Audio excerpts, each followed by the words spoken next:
বসে আছেন। এমন সময় হযরতে উসমান রাদিয়াল্লাহু তাআলা আনহু আবু বকরের কাছে এসে বলছেন, খলিফাতুল মুসলিমিন আমিরুল মুমিনিন, আপনার কাছে এসেছি কিছু বিষয়ে পরামর্শ করবার জন্য।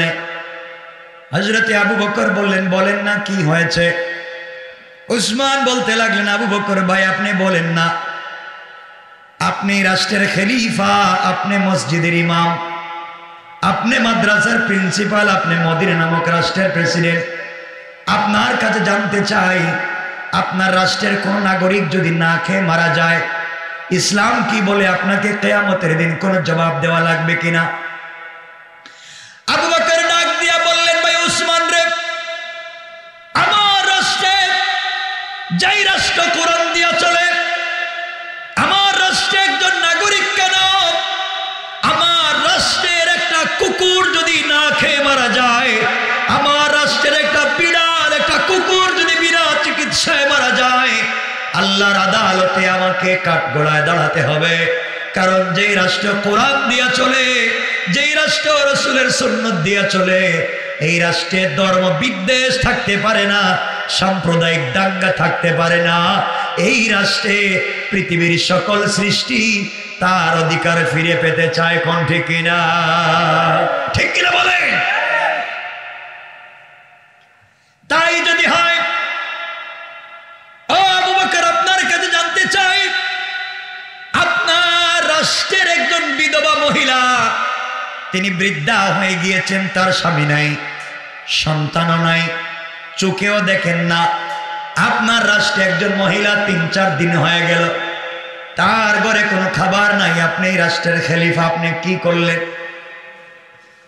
হযরতে আবু বকর দাঁড়িয়ে গেলেন, চোখের পানি ছেড়ে দিলেন, আর ডাক দিয়ে বললেন, ভাই উসমান রে, আমার জানা ছিল না, তুমি আমাকে বলে দিয়েছো এই মুহূর্তে এই মহিলার বাড়িতে বাইতুল মাল থেকে, রাষ্ট্রীয় কোষাগার থেকে আমি 3 বেলা খাবারের ব্যবস্থা করে দিব।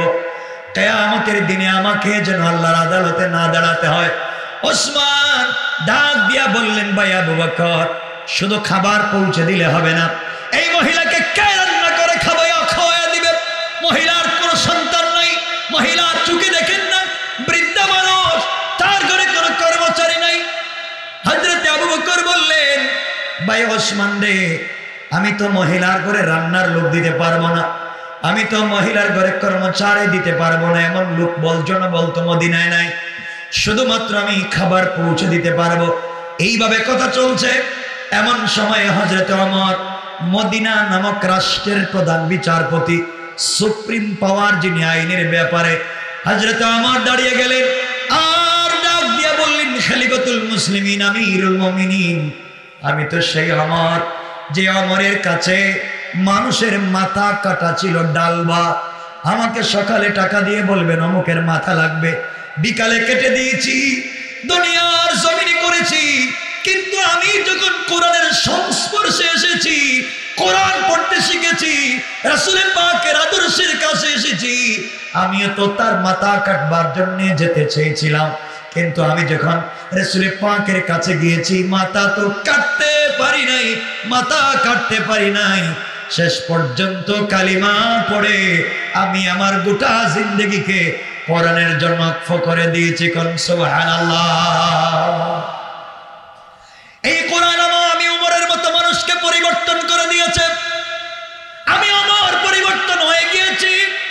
আবু বকর, আমি ছিলাম উটের রাখাল, উট আমার মাথায় প্রস্রাব করত, উট আমার মাথায় টয়লেট করে দিত, আমি আমার সরিয়ে ফেলতে হবে এটাও জানতাম না। শুধুমাত্র কোরআনের কারণে, কোরআনের কাছাকাছি আসার কারণে কোরআন আমাকে এত বেশি সম্মান দিয়েছে।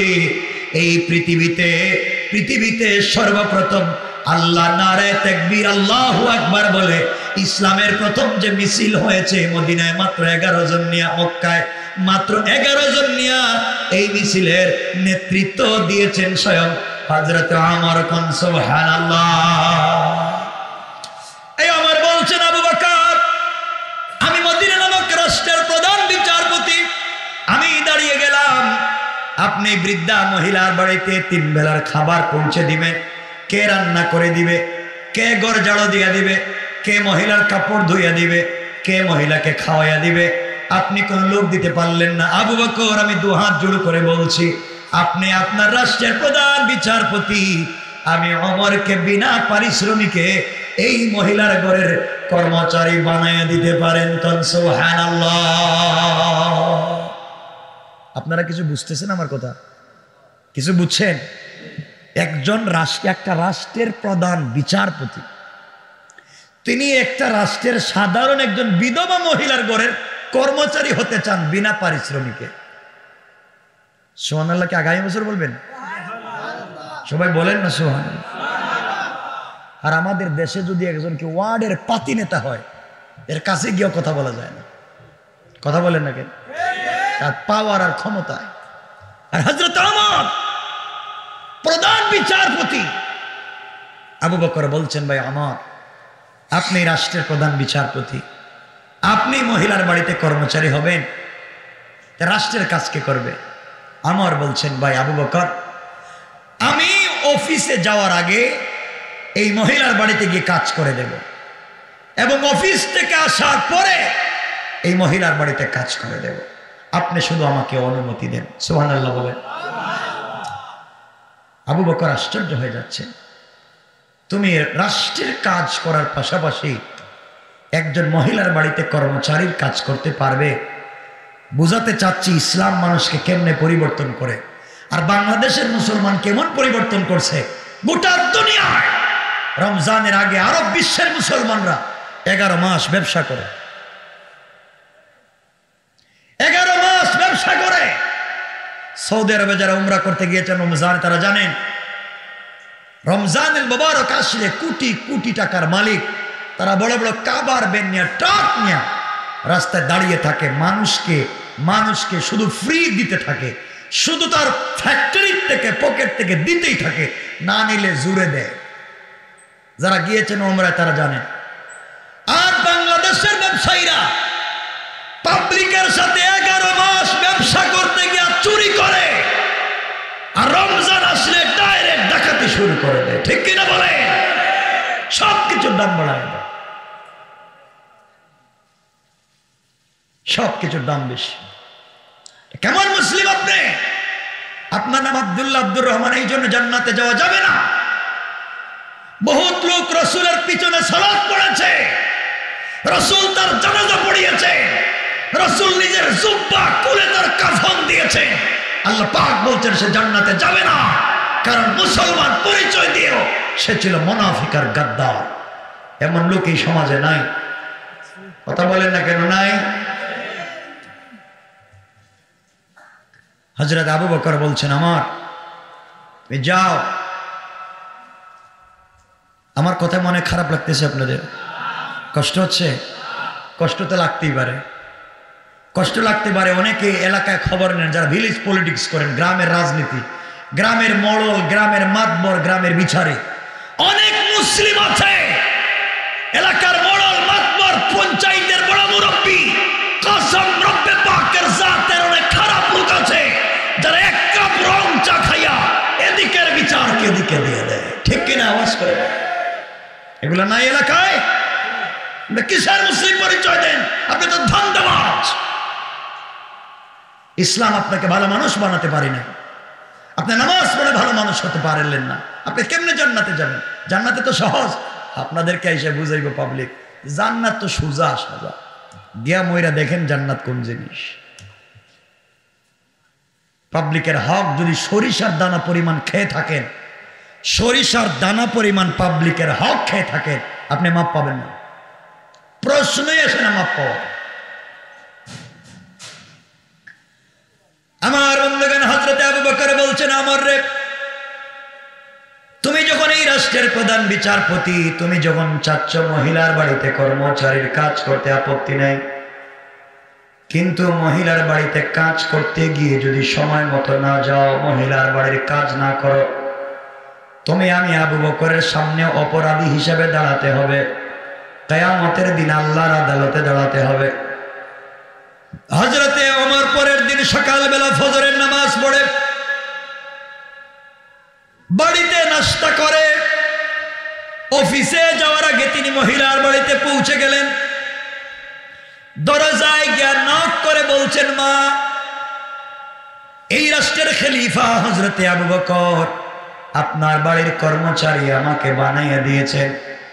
আপনি বলেন তো আপনার কি করে দিতে পারি, আজকে কি লাগবে? আমি কি ঘর ঝাড়ু দিয়ে দিব, আপনার জন্য পানি এনে দিব, রান্না করে দিব? মহিলা ডাক দিয়া বলছেন, যুবককে তোমাকে চিনতে পারলাম না। তুমি আসার প্রায় 3 ঘন্টা আগে আরেকটা যুবক এসে আমার ঘরের সবগুলা কাজ করে দিয়ে চলে গেছে। কোন সুবহানাল্লাহ। আমার আশ্চর্য হয়ে গেলেন, ব্যাপার কি? এই দায়িত্ব আমার, রাষ্ট্রের পক্ষ থেকে নির্ধারিত দায়িত্ব আমার, আমার কাজ কে করে দিয়ে চলে যায়? চিন্তা করলেন আমাকে আরো আগে যাওয়া লাগবে। পরের দিন তিনি চিন্তা করলেন আজকে ফজরের নামাজের আগে, ফজরের নামাজের আগে মহিলার বাড়িতে পৌঁছে যাই, গিয়ে দেখি তো কি। ফজরের সালাতের আগে, জামাতের আগে বাড়িতে পৌঁছে গেলেন। দরজায় নক করে ডাক দিয়ে বলছেন, মা, বলেন তো, আপনি বলেন আমি আপনার ঘরের খাদেম, পানি এনে দেওয়া লাগবে কিনা, ঘর ঝাড়ু দেওয়া লাগবে কিনা, খাবার রান্না করে দেওয়া লাগবে কিনা? মহিলা ডাক দিয়ে বলছেন, যুবক রে, তুমি আজকেও আসতে দেরি করে ফেলেছ।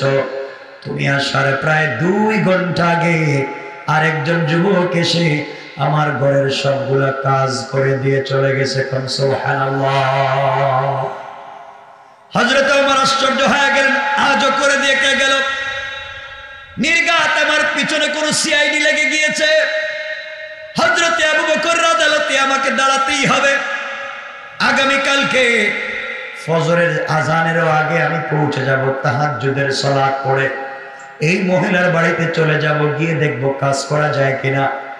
তৃতীয় দিন, সংক্ষেপ করে বলি, তৃতীয় দিন পৌঁছে গেলে ফজরের সালাতের আগে, আজানের আগে, তাহাজ্জুদের সালাতের পরে মহিলার বাড়ির দরজার সামনে গিয়ে বলছেন, মারে, আমি আপনার বাড়ির নির্ধারিত খাদেম, আপনি বলেন না আমি কি কাজ করে দিয়ে যেতে পারি?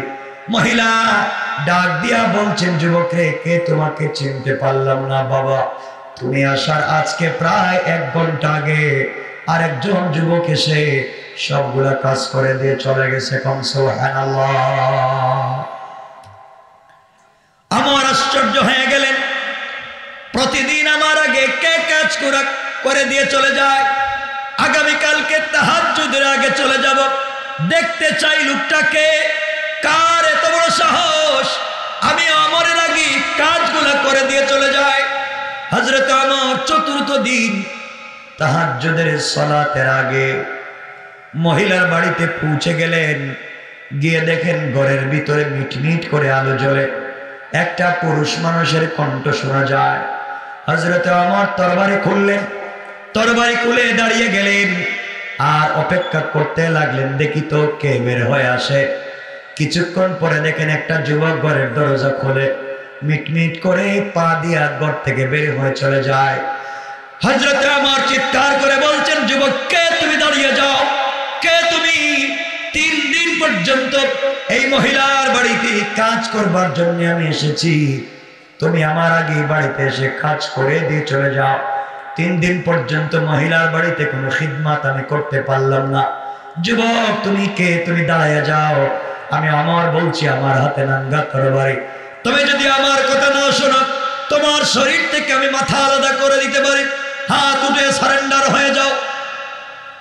ওমরের গর্জন শুনে যুবক দাঁড়িয়ে গিয়েছেন, উপর দিকে হাত উঠে সারেন্ডার হয়েছেন। হযরত ওমর তরবারি খুলে আস্তে আস্তে সামনে যেতে লাগলেন। যুবকের সামনে যখন পৌঁছে গেলেন, নিজেকে আর সামলে রাখতে পারলেন না, থরথর করে কাঁপতে লাগলেন, হাতের তরবারি ফেলে দিলেন, চিৎকার করতে লাগলেন। তাকাইয়া দেখলেন যে যুবকটা হাত উঠাইয়া সারেন্ডার হইয়া দাঁড়িয়ে আছে, ওই যুবকটার কেউ না, তিনি হলেন মদিনার রাষ্ট্রের খলিফা হযরতে আবু বকর। আল্লাহু আকবার। হযরত ওমর কাঁদতে লাগলেন আর বলতে লাগলেন, আবু বকর, ও খলিফা, আপনি কেন এখানে এসেছেন? বকর বলছেন ভাইরে আমি এই জন্যই বাড়িতে এসেছি, আপনাকে আমি দিয়েছিলাম দায়িত্ব মহিলার বাড়ির কাজ করা, কিন্তু আপনার আগে তো আমি এই দেশের খলিফা, কিয়ামতের দিনে আল্লাহর আদালতে আপনার আগে আমার বিচার হবে। আমি খলিফা থাকাকালীন সময় আমার দেশের নাগরিক যদি কষ্ট পায় আমাকে আগে জবাব দেওয়া লাগবে। এই জবাবদিহিতার ভয়ে, কিয়ামতের ভয়ে, কবরের আযাবের ভয়ে আমি আবু বকরের ভিতরে যখন ঢুকে যায়, ওমর রে আমি ঘুমাতে পারি না, আমি বিছানায় পিঠ লাগাতে পারি না, দৌড়াইয়া এই মহিলার বাড়িতে চলে আসি। আর তুমি আসার আগে মহিলার ঘরটা জালো দিয়া পানি এনে রান্না করে নিজের হাতে খাওয়াইয়া ঘর থেকে বের হয়ে যাই। কোন সুবহানাল্লাহ। হযরত ওমর বললেন ভাই আবু বকর তোমার পায়ে জুতা নাই কেন, খালি পায়ে তুমি কেন এসেছ? আবু বকর ডাক দিয়া বলছেন ভাই ওমর রে তুমি জানো না আমি কেন খালি পায়ে আসি? আমি যদি জুতা পায়ে দিয়ে আসি, আমি তো কোনো ধনী লোক না যে দামি জুতা পরতে পারবো, আমি তো কাঠের খড়মের জুতা পরি। মদিনা রাস্তায় যখন হাঁটবো খট খট করে আওয়াজ হবে, আমার আওয়াজে কোন মানুষের ঘুম ভেঙে যেতে পারে, আমার আওয়াজে আমার পায়ের আওয়াজে কারো ইবাদতে বিঘ্ন ঘটতে পারে। এই জন্য আমি জুতা পায়ে দেই না, খালি পায়ে চলে আসি। আমার চিৎকার করে কাঁদলেন আর বললেন ভাই আবু বকর কোরআন মানুষকে এত বেশি পরিবর্তন করতে পারে আমার জানা ছিল না, আমি মনে করেছি শুধু আমি বেশি পরিবর্তন। ও ভাই আবু বকর আপনি যে কাজ করেছেন কোরআন এভাবে মানুষকে পরিবর্তন করে দেয়। এই জন্য আল্লাহ বলেছেন গোলাম রে দুনিয়ার জমিনে কোরআনের সাথে যদি সম্পর্ক করতে পারো, কোরআন চুরকে ডাকাতকে 1 মিনিটে ভালো বানাইয়া দিতে পারে। কোন ঠিক কিনা? এজন্য চলার পথে আমরা কোরআনের সাথে সম্পর্ক রাখবো ইনশাআল্লাহ। বলেন বলেন না ইনশাআল্লাহ। এজন্য আমার আল্লাহ রাব্বুল ইজ্জত ওয়াল জালাল বললেন ওয়াল্লাযীনা রব্বানা সরিফ আন্না আযাব জাহান্নাম ইন্না আযাবাহা কানা গারামা। আমার আল্লাহ জানাইয়া দিলেন গোলাম রে সাকারাত শুরু হয়ে যাওয়ার আগে, গারগারা শুরু হয়ে যাওয়ার আগে, কবরে চলে যাওয়ার আগে, মালাকুল মউত আজরাইল চলে আসার আগে তুমি যদি তোমার গোটা জিন্দেগির গুনার জন্য আমি আল্লাহর দরবারে গভীর রজনীতে চোখের পানি ছেড়ে তওবা করতে পারো গোলাম, আমি আল্লাহ কথা দিলাম তোমার চোখ থেকে পানি বের হয়ে পড়ে যাওয়ার আগে আগে আমি আল্লাহ তোমার জিন্দেগির সব গুনাহকে মাফের ঘোষণা দিলাম। কাম সুবহানাল্লাহ। এজন্যে আমরা গুনাহ মাফ চাইতে হবে কার কাছে? সবাই বলেন না কেন, আওয়াজ করে বলেন কার কাছে? আল্লাহর কাছে। মৃত্যুর পরে প্রথমে হিসাব দিতে হবে সালাতের, এজন্য সালাতকে সোজা করেন। আমি কয়েকটা কথা এখানে আপনাদেরকে বলবো। আমার বন্ধুগণ আল্লাহ যে বলছেন যত বড় অপরাধী হন আল্লাহ আপনাকে মাফ করে দিবেন যদি আল্লাহর কাছে এভাবে চাইতে পারেন। কেমনে চাইতে হবে, কত বড় অপরাধীকে আল্লাহ মাফ করবেন, এ কথা বলে আমরা আলোচনা সংক্ষেপ করে দেব, কারণ বেশি লম্বা করতে চাইবো না। আপনাদের কষ্ট হচ্ছে আমি বুঝতেছি, বসায়। আমার মুসলমান বন্ধুগণ গভীর মনোযোগ, আল্লাহর রাসূল তখন পর্যন্ত দুনিয়ার জমিনে জিন্দা, আল্লাহর নবী তখন পর্যন্ত দুনিয়ার জমিনে জিন্দা। হযরত ওমর ফারুক রাদিয়াল্লাহু তাআলা আনহু একদিন রাসূল পাকের পিছনে ফজরের সালাত আদায় করলেন। হযরত ওমর নবীজির পিছনে ফজরের সালাত আদায় করে বাড়িতে চলে গেলেন, নাস্তা করলেন, চিন্তা করলেন আমি আমার রাসূলের দরবারে আবার যাই, নবীজির সঙ্গে দিন প্রচারের ব্যাপারে কিছু পরামর্শ করব। হযরত ওমর ফারুক রাদিয়াল্লাহু তাআলা আনহু তিনি আবার নবীজির বাড়িতে পৌঁছে যান। ঘর থেকে বের হয়ে রাস্তায় যখন পৌঁছে গেলেন, রাস্তায় যাওয়ার পরে দেখেন চৌরাস্তার মোড়ে একটা যুবক, মুখের মধ্যে সুন্দর দাড়ি, সুন্দর চেহারা, কম বয়সী মধ্যম বয়সী একটা যুবক মাটির মধ্যে সেজদায় পড়ে চোখের পানি ছেড়ে ছেড়ে কান্না করতেছে। হযরতে ওমর কথাগুলো মনে রাখবেন। হযরতে ওমর তো এমন মানুষ যে কেউ কথা বললে যার দিল নরম হয় না, শক্ত দিলের মানুষ। এই জন্য রাসূল বলছেন আশাদ্দুহুম ফি আমরিল্লাহ ওমর। ওমর তো শক্ত দিলের মানুষ। এই ওমর ফারুক রাদিয়াল্লাহু তাআলা আনহু দেখতে পাইলেন রাস্তার মধ্যে একটা যুবক মাটির মধ্যে সেজদায় পড়ে কান্না করতেছে। তার কান্নার কারণে গালের মধ্যে দাগ পড়ে গিয়েছে, চোখগুলা ফুলে গিয়েছে। কান্নার কারণে তাকে উস্কো খুস্কো দেখা যায়। হযরত ওমর যুবকের অবস্থা দেখে নিজে নরম হয়ে গেলেন, নিজে দুর্বল হয়ে গেলেন। আর যুবককে ডাক দিয়ে বলছেন, বলো না কেনই বা তুমি কান্না করো, কি হয়েছে যুবকরে? যুবক ডাক দিয়ে বলছেন, ভাই ওমর, আমি জিন্দেগিতে এত বড় অপরাধ করেছি আর গুনাহ করেছি, যেই গুনাহ জিন্দেগিতে ক্ষমা হবে না, মাফ হবে না। পৃথিবীর কেউ আমাকে মাফ করাইয়া দিতে পারবে না, এই জন্য আমি কান্না করি। আমার বললেন, এত বড় গুনাহ কি? যুবক বলছে, ভাই ওমর রে, আপনার কাছে গুনার কথা বলে কোনো লাভ নাই। আপনি গুনাহ মাফের ব্যাপারে আপনি আমাকে কোনো সহযোগিতা করতে পারবেন না, কিন্তু ওমর রে, আপনি কি আমাকে একটা সহযোগিতা করতে পারবেন? সহযোগিতাটা হলো, আপনি কি আমাকে রাসূল পাকের দরবারে নিয়ে যেতে পারবেন? আপনি কি আমাকে বিশ্ব নবীর দরবারে নিয়ে যেতে পারবেন?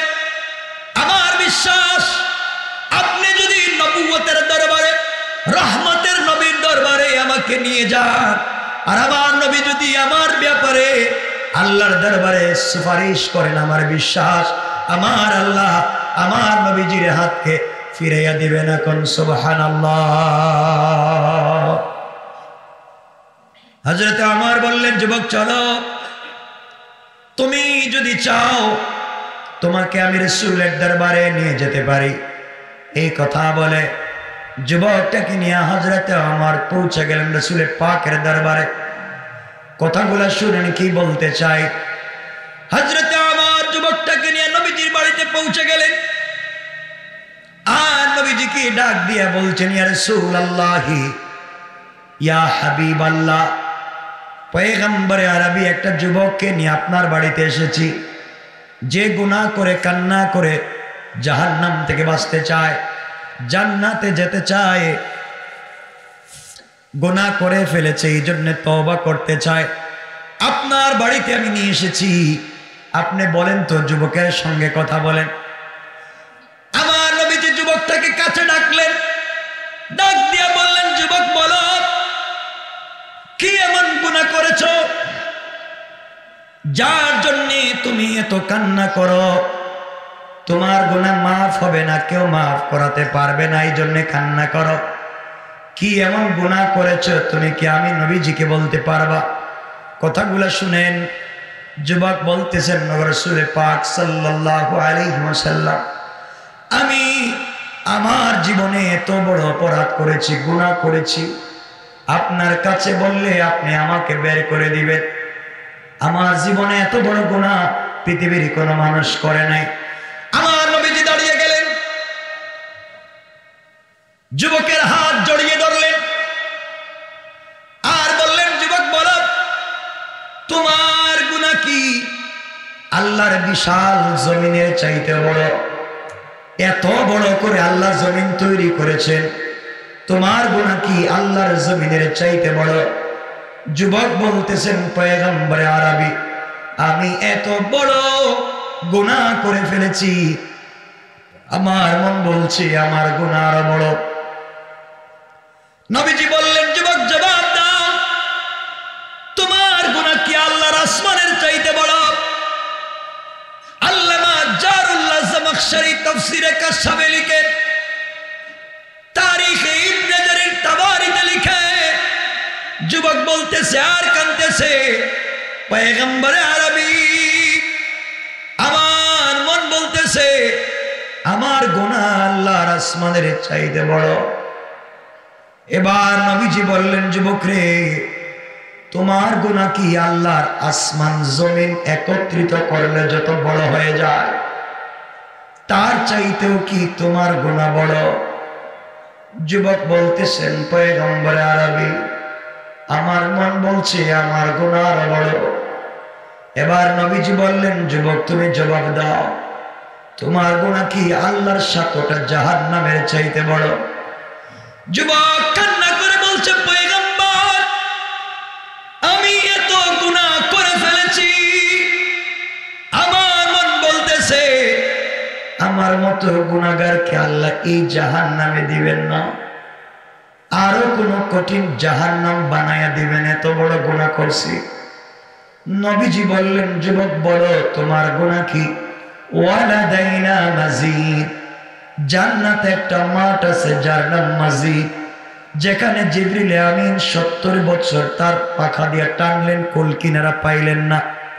পৃথিবীর থেকে হাজার হাজার কোটি কোটি গুণ বড় একটা মাঠ। যুবক বলো না তোমার গুনাহ কি তার চাইতে বড়? যুবক বলছে, পয়গম্বরে আরবি আমার গুনাহ আরো বড়। এবার নবীজি বললেন, যুবক জবাব দাও, তোমার গুনাহ কি আল্লাহর 8টা জান্নাতের চাইতে বড়? যুবক কাঁদতেছে আর বলতেছে, পয়গম্বরে আরবি আমার মন বলছে আমার গুনাহ আরো বড়, আমার ভয় হচ্ছে আল্লাহ আমাকে জান্নাতে দিবেন না। নবীজি বলছেন, যুবক জবাব দাও, তোমার গুনাহ কি আরশ কুরসির লৌহ কলমের চাইতে বড়? পয়গম্বর আরবি আমার গুনাহ তো আরো বড়। আমার বন্ধুগণ, তারিখে ইবনে জারির তাবারিতে লিখে এক পর্যায়ে পয়গম্বর আরবি চোখের পানি ছেড়ে দিলেন। যুবকটাকে ডাক দিয়া বলছেন, আশ্চর্য, তুমি বলো জান্নাত জাহান্নাম আসমান জমিন আরশ কুরসি লৌহ কলম আল্লাহ যা কিছু সৃষ্টি করেছে সব যদি একত্রিত করে দেওয়া হয় যত বড় হবে। ও গোলাম, তোমার গুনাহ কি আরো বড়? গোলাম কাঁদতেছে, সিজদায় পড়ে আর বলতেছে, পয়গম্বরে আরবি আপনি যা বলেন না কেন আমার গুনাহ আরো বড়, আমি আরো বড় অপরাধ করে ফেলেছি। এবার নবীজি বললেন, যুবক বলো। ও যুবক, তাহলে তুমি হাল আশরাকতা বিল্লাহ, নিশ্চয় তুমি আল্লাহর সঙ্গে কাউকে শরীক করেছ, কারণ শিরকের চাইতে বড় গুনাহ পৃথিবীতে নাই। তুমি বলো কাউকে শরীক করেছো কিনা? যুবক বলতেছেন, পয়গম্বরে আরবি না না, আমি তো কাউকে আল্লাহর সঙ্গে শরীক করি নাই। এবার নবীজি বললেন, যুবক জবাব দাও, হাল কাতালতান নাফসা, তুমি কি অন্যায়ভাবে কোন মানুষকে হত্যা করেছো? যুবক বলতেছেন, পয়গম্বর না, অন্যায়ভাবে কাউকে মারি নাই, আল্লাহর সঙ্গে কাউকে শরীকও করি নাই। নবীজি বললেন, তাহলে এত বড় গুনাহ কি আমার জানা নাই? নবীজি বললেন, বলো না তোমার গুনাহটা কি আমি শুনি। যুবক কাঁপতেছে, দাঁড়ায়া দাঁড়ায়া বলতেছে, ইয়া রাসূলুল্লাহ, ইয়া হাবিবাল্লাহ, আমার গুনাহ হলো আমি হলাম এই মদিনার সবথেকে বড় কাফন চোরা। কিসুর বলেন না, অসুবিধা হচ্ছে? আমি কি রেখে দেব? কিসুর? আল্লাহর নবী এবার মুস্কি হাসলেন আর ডাক দিয়া বললেন, যুবক কাফন চুরি করেছো, কি হয়েছে? ওইটা কবিরা গুনাহ করেছো, আল্লাহর কাছে ক্ষমা চাইলে আল্লাহ ক্ষমা করে দিবেন। এটাকে এত বড় করে দেখবার কি ব্যাপার বলো তো? যুবক বলতেছেন, পয়গম্বরে আরবি আমি তো আমার গুনার কথা কমপ্লিট বলি নাই, আমার গুনাহ তো আরো বাকি আছে, আমি শুরু করতে চাই। নবীজি বললেন, তাহলে বলো তো তোমার গুনার কি? এবার যুবক বলতেছেন, পয়গম্বরে আরবি আমি হলাম এই মদিনার সবথেকে বড় কাফন চোরা। কেউ যদি মারা যায় নতুন কবর খনন করে এই কাফন বাজারে বিক্রি করে এই টাকা দিয়ে আমি আমার পরিবার চালাই। দীর্ঘদিন থেকে এই ব্যবসা আমি করে আসছি। অনেক দিন হয়ে গিয়েছে, এলাকায় যদি কেউ মারা যায় রাত্রবেলা তার কবর খনন করে কাফনের কাপড় চুরি করে বাজারে বিক্রি করি। এই কাজ করতে গিয়ে গতকালকে একটা আশ্চর্য ঘটনা ঘটে গিয়েছে। কি ঘটনা? পয়গম্বর আরবি গতকালকে মদিনার একজন আনসারী সাহাবীর যুবতী মেয়ে ইন্তেকাল করেছে, যেই মেয়েটার উপাধি হুরে মদিনা, যেই মেয়েটাকে বলে হয় মদিনার হুর, বিশ্ব সুন্দরী। আনসারী একজন মুসলিম সাহাবীর মেয়ে ইন্তেকাল করেছে। এই মেয়েটা কোরআনের হাফেজা, এই মেয়েটা তাহাজ্জুদওয়ালা, এই মেয়েটা সারা রাত্র তাহাজ্জুদের সালাত পড়ে, সারাদিন নফল রোজা রাখে, সুযোগ পাইলে কোরআন তেলাওয়াত করে, পয়গম্বরে আরবি আপনার উপরে দরুদ পড়ে। আগো আল্লাহ পয়গম্বর, এই মেয়েটাকে হুরে মদিনা বলা হয়। মদিনায় এত সুন্দর কোন যুবতী নাই। এই মেয়েটা আজ পর্যন্ত বিয়ে করে নাই। মেয়েটাকে পৃথিবীর কোন পুরুষ মানুষ আজ পর্যন্ত দেখে নাই। কত মানুষ বিয়ের প্রস্তাব দিয়েছে, বিয়ে করতে পারে নাই। একটা নজর এই মেয়েটাকে কেউ দেখে নাই। এই মেয়েটা হঠাৎ করে গতকালকে ইন্তেকাল করেছে। যেই মেয়েটাকে দেখবার জন্য মদিনার কত ছেলেরা টাকা নিয়ে বিয়ের প্রস্তাব দিয়ে লাইন ধরে থাকে, পয়গম্বরে আরবি কেউ সুযোগ পায় না।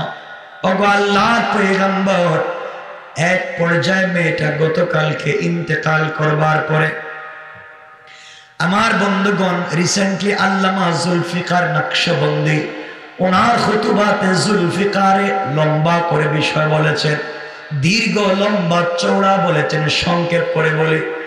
আমার ভাইরা, এক পর্যায়ে যুবক বলতেছে পয়গম্বর আরবি ওই মেয়েটা গতকালকে ইন্তেকাল করেছে।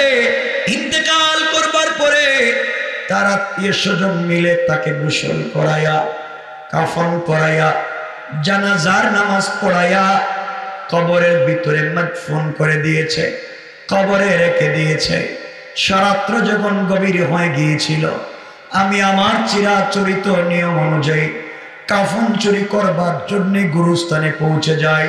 পয়গম্বর আরবি গুরুস্থানে যাওয়ার পরে আমি যখন কবর খনন করা শুরু করি, কবর খনন করতে করতে কবরে ঢুকে যাই।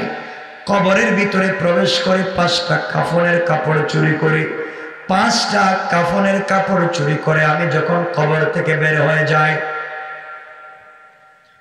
এমন সময়ে শয়তান আমাকে কুমন্ত্রণা দিতে লাগলো, শয়তান আমাকে ওয়াসওয়াসা দিতে লাগলো, শয়তান আমাকে ভুল বোঝাতে লাগলো।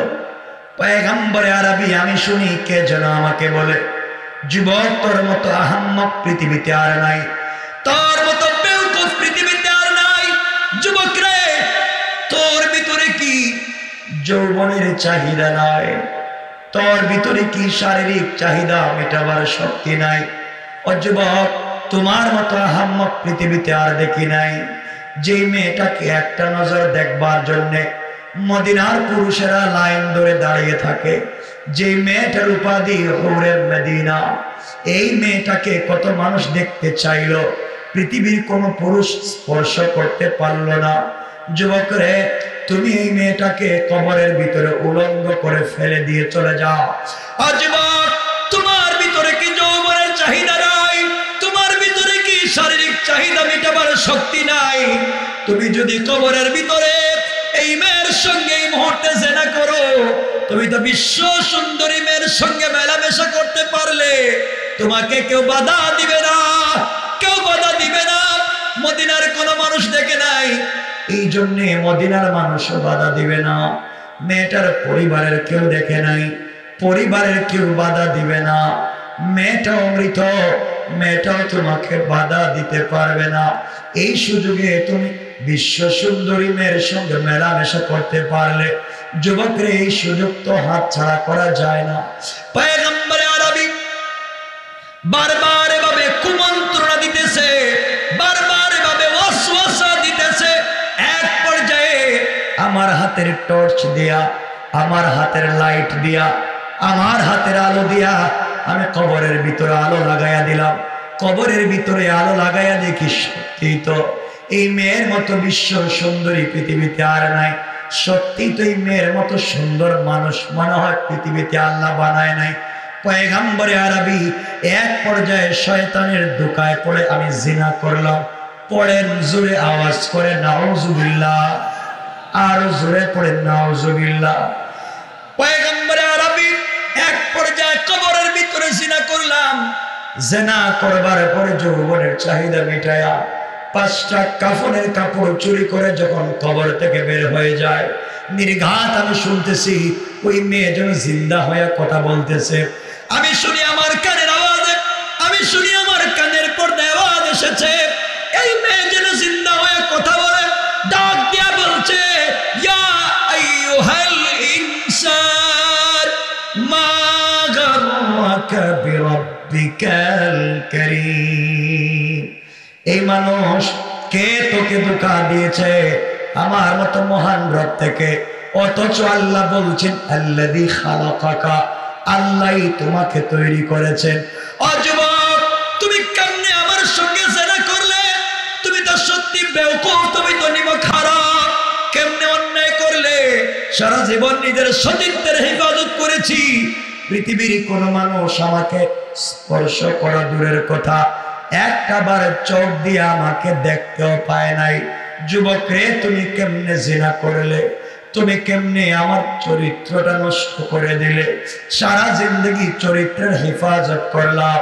ও যুবক, সারা জিন্দগি নিজের চরিত্রের হেফাজত করেছি, কবরে এসে রাখতে পারলাম না। দুনিয়ার মানুষ আমাকে দেখে নাই, তুমি আমার চরিত্র নষ্ট করেছ। আমি কোরআনের হাফেজা, আমি তাহাজ্জুদ ওয়ালা, তুমি কেমনে অন্যায়টা করলে? ও যুবক, মদিনার কোন মানুষ দেখে নাই, আমার মা বাবা দেখে নাই, আমি তোমাকে বাধা দিতে পারলাম না, কারণ আমি মৃত, এই জন্য বাধা দিতে পারলাম না। যুবকরে, এই মুহূর্তে আমি মাজলুম, তুমি জালেম। আল্লাহর আদালতে আল্লাহ বলছেন, ওয়াত্তাকু ইয়াওমান তুরজাউনা ফীহি ইলাল্লাহ সুম্মা তুওয়াফা কুল্লু নাফসিন মা কাসাবাত ওয়া হুম লা ইউজলামুন। আল্লাহ বলেছেন, গোলাম, দুনিয়ার জমিনে যত অপরাধ করো না কেন, যাই করো না কেন, আমি আল্লাহর কাছে ফিরে আসা লাগবে গোলাম। আমি কিন্তু হিসাব নিব, কোনো জুলুম করব না। ও গোলাম, তুমি আল্লাহর আদালতে দাঁড়াতে হবে। আমি মাজলুম, তুমি জালেম, তুমি জালেমের বিরুদ্ধে আল্লাহর আদালতে মামলা দায়ের করব। ও যুবক, 1-2 মিনিট, কয়েক মিনিটের আনন্দের জন্য তুমি কেমনে জাহান্নামের আগুনে জ্বলবা? তুমি কেমনে সব বিচ্ছুর কামড় থেকে কবরে বাঁচবা? তুমি জাহান্নামের আগুন থেকে নিজেকে বাঁচাতে পারবা না, কবরের আযাব থেকে নিজেকে বাঁচাতে পারবা না, তোমাকে কষ্ট করতে হবে। তুমি জালেম, আমি মাজলুম, তুমি কেমনে অন্যায় করলে? সারা জীবন আশা করেছিলাম, সারা জিন্দগি পবিত্র ছিলাম, আল্লাহর সামনে পবিত্র হিসাবে দাঁড়াতে চাইলাম, তুমি আমাকে রাখতে দিলা না। তুমি জালেম, কিয়ামতের দিনের অপেক্ষা করো, আমি আল্লাহর আদালতে তোমার বিরুদ্ধে নালিশ করব। তোমার কাছে কি আল্লাহর ভয় নাই? জবাবদিহিতার ভয় নাই? মৃত্যুর ভয় কি তোমার ভিতরে নাই? পয়গম্বর আরবি কসম রব্বে পাকের জাতের, এই মেয়েটার এই কথাগুলো শুনবার পরে হঠাৎ করে যেন আমার বুকের ভিতরে ধপ করে একটা বাড়ি দিল, আমার ভিতরে আল্লাহর ভয় ঢুকে গেল। আহারে, কি নাফরমানি করলাম! কয়েক মিনিটের আনন্দের জন্য কেমনে অনন্তকাল জান্নাত হারাইলাম। এই কথা মনে পড়ে যাওয়ার পরে পয়গম্বরে আরবি সবগুলা কাফনের কাপড় কবরের ভিতরে ফালাইয়া লাফ দিয়া কবর থেকে উঠে গেলাম। ভয় কি করলাম? সারা রাত্র কান্না করে বলেছি, আল্লাহ, তোমার নাম তো আজিজুল গফফার, আমার নাম তো গুনাহগার। এইভাবে সারা রাত কান্না করেছি। কাঁদতে কাঁদতে ফজরের সালাতের পরে চৌরাস্তার মোড়ে আমি কাঁদতেছি। সাহাবী ওমরের সঙ্গে আমার দেখা। পয়গম্বরে আরবি, ওমর এখন আপনার কাছে আমাকে নিয়ে এসেছে, আপনি বলেন না এখনো আপনি দুনিয়ার জমিনে জিন্দা, আমি গুনাহ করে ফেলেছি, আমি নাফরমানি করেছি, জাহান্নাম থেকে বাঁচতে চাই, পয়গম্বরে আরবি জান্নাতে যেতে চাই, আপনি বলেন না আমাকে কি করা লাগবে? নবীজি কাঁপতে লাগলেন, চোখের পানি ছেড়ে দিলেন, আর ডাক দিয়া বললেন, যুবক রে, সত্যি তোর মতো নাফরমান মনে হয় আল্লাহর জমিনে আর নয়, সত্যি তোর মতো গুনাহগার মনে হয় আর নাই।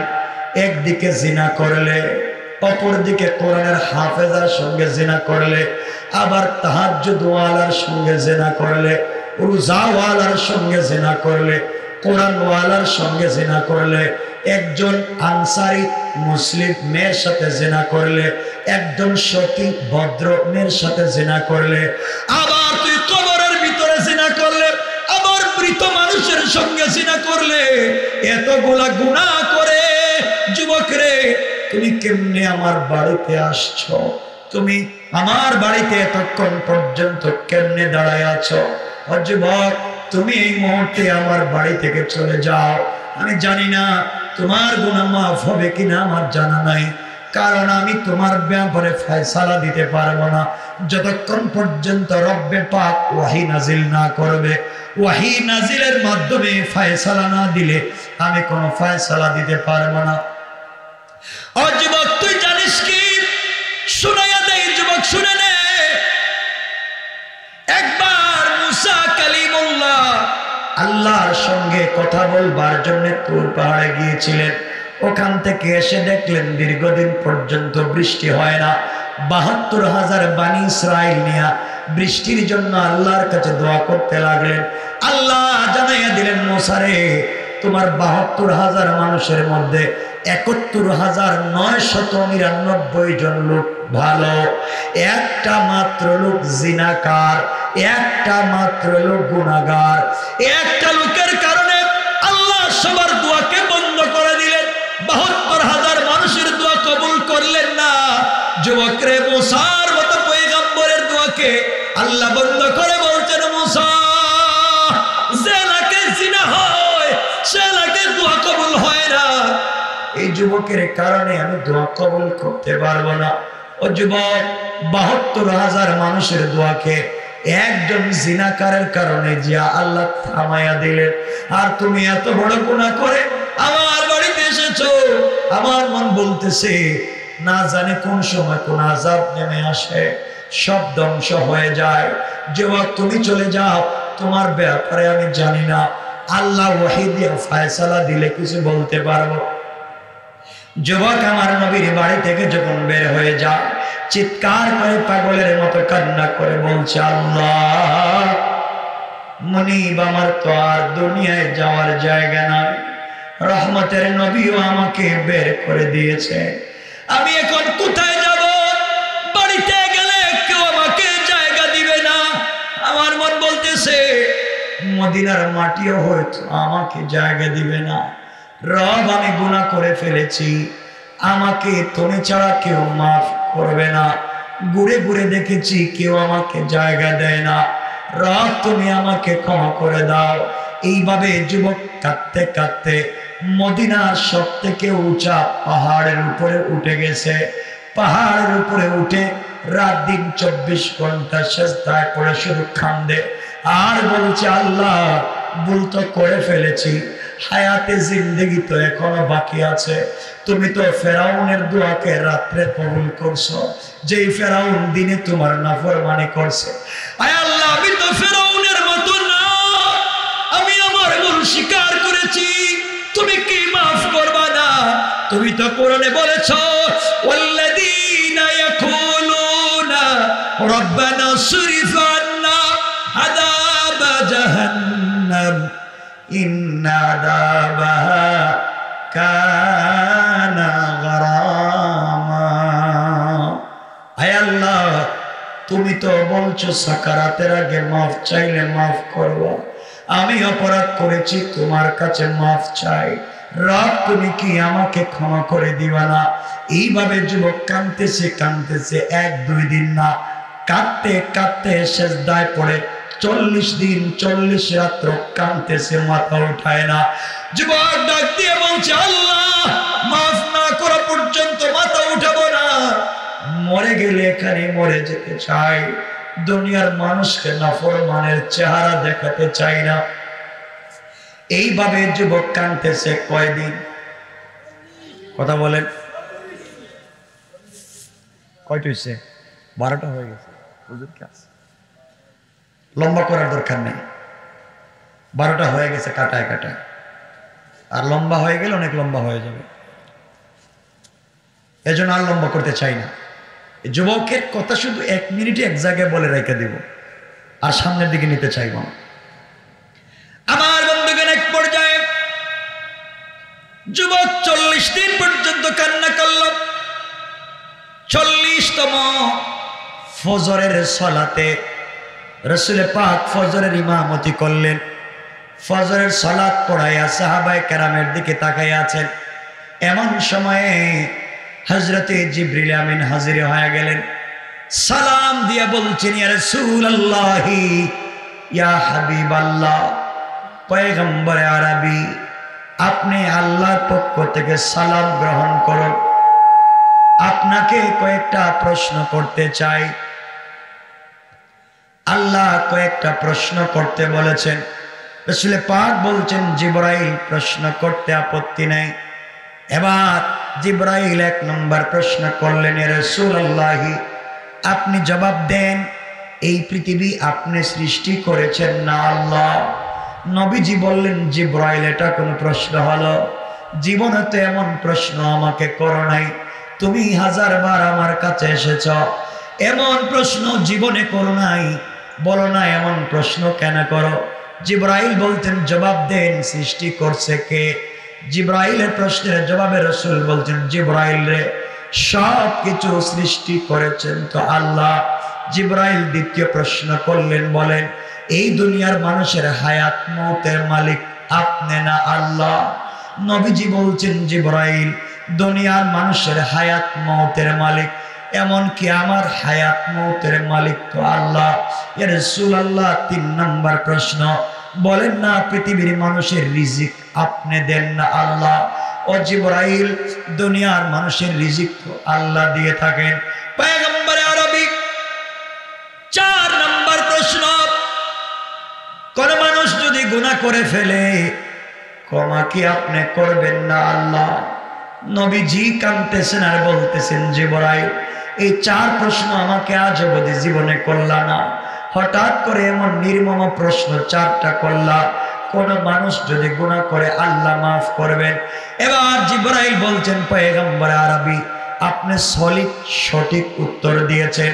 এখন আপনার কাছ থেকে জানতে চাই, তা যদি সত্য হয়, 40 দিন আগে একটা যুবক জিনা করে আপনার বাড়িতে এসেছিল তওবার রাস্তা পাওয়ার জন্য, কিন্তু আপনি তো ওহী ছাড়া কথা বলেন না, এই জন্য আপনি লোকটাকে বের করে দিয়েছেন।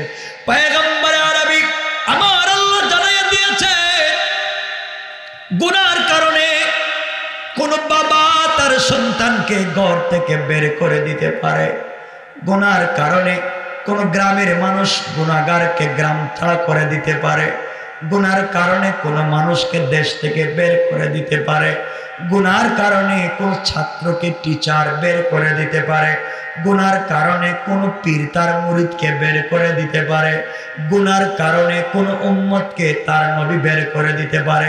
কিন্তু আল্লাহ আজকে জানাইয়া দিয়েছেন, বন্ধুরে, আমি আল্লাহ আমার হাত দিয়া সবাইকে তৈরি করেছি, গুনাহগারকে আমার হাত দিয়া বানাইছি, ভালো মানুষকে তো আমার হাত দিয়ে বানাইছি।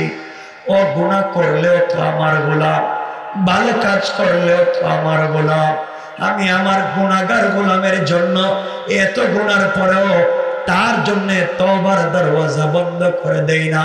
পয়গম্বর আরবি আল্লাহ বলেছে, এই যুবক 40 দিন পর্যন্ত আল্লাহর কাছে এমন তওবা করেছে, এমন ভাবে কান্নাকাটি করেছে, আল্লাহ তার তওবার উপরে সন্তুষ্ট হইয়া তার গোটা জিন্দেগির গুনাহগুলোকে মাফ করে দিয়া আমার আল্লাহ তাকে জান্নাতি বলে ফয়সালা করে দিয়েছে। পয়গম্বরে আরবি শুধু তা না, এই লোকটা 40 দিন পর্যন্ত দীর্ঘ যে তওবা করেছে, আল্লাহ তার তওবার উপরে এতটুকু সন্তুষ্ট হয়েছেন।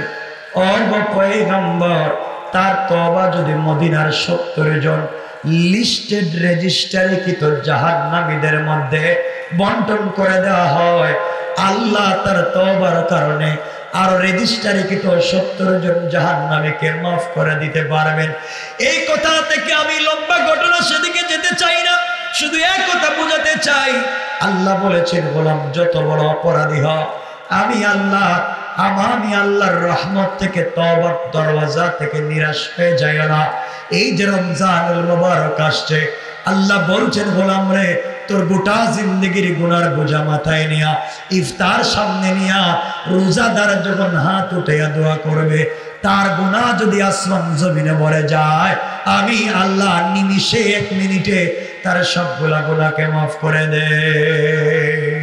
সুবহানাল্লাহ পড়ে। এই সুযোগ আছেনি আমাদের সামনে? বলেন না আছে না? নাই না, আছে। রমজান সামনে, এজন্য এতক্ষণে এত কথা বলে এটাই বোঝাতে চাইলাম, যাই করেন রবকে ভুলে যাইয়েন না, তওবাটা করেন। যুবক ভাই, তোদেরকে বলছি, আল্লাহকে ওয়াস্তে রং ডং ফিতনা ফাসাদ শয়তানি নাফরমানি এগুলা বাদ দিয়ে দাও। কারণ জোয়ান যদি তার জোয়ানিতে একটা সেজদা তাহাজ্জুদি আল্লাহকে দেয়, তাইলে বৃদ্ধ বয়সে 1000 সেজদার চাইতেও দামি হয়ে যায়। এই জন্য জোয়ানিকে কাজে লাগাও। আল্লাহ আমাদের সবাইকে কবুল করুক। সবাই বলেন আমিন। আমার জন্য দোয়া চাই, আপনাদের জন্য দোয়া চাই।